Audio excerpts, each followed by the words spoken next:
But how does this mess actually manifest itself on the railway itself? What are the corridors and bottlenecks for which relief may provide space for growth, and how does High Speed 2 factor into all of this? This thing, High Speed 2. Well, it's High Speed 2 is still coming to Birmingham, albeit in a kind of severely curtailed,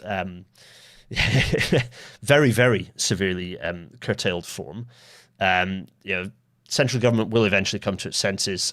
Mostly, we're kind of building ability to extend back as originally planned without compromising that. But yeah, Eastern Lake having land sold is not great. I don't know to what extent that land is being sold, but more on that shortly. I don't want to get deep into the woods of HS2 again, but I am going to go through a bit of a reminder of what HS2's point was, and then we will talk about Birmingham specifically to understand what that ends up meaning, regionally, but also crucially for urban capacity as well. So let's talk HS2.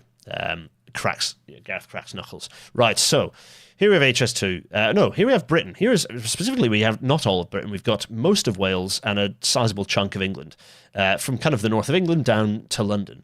I'm also overlaying here the kind of the lovely city lights. I've done this before in Rail Lecture. I'm going to do it very briefly now. Overlaying the lovely city lights to show you where the density of population is, so you can see where the dense parts of population are.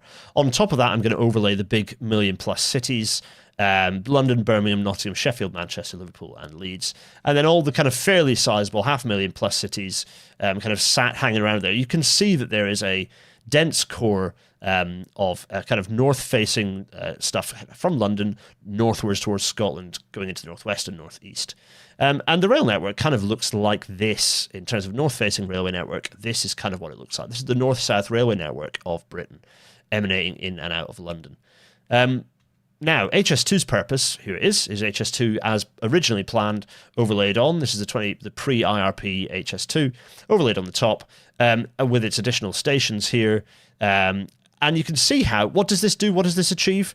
Well, also, I'll drop in the high-speed line over the top to give you an idea of how that all ties the kind of the centres of population in, because all of a sudden you can see, that's how all of that gets tied together. You can see how you tie all of the major population centres together. You can also see why it's reasonably sensible that there isn't a high-speed station on HS2 between Birmingham and London. But anyway, that's another story.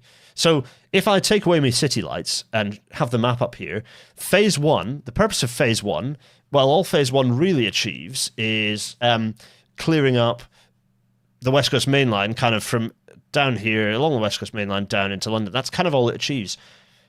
You build HS2 Phase 2A, okay, you get a bit of additional relief around Birmingham, but really all you're doing is relieving the West Coast Main Line. That's all you're relieving.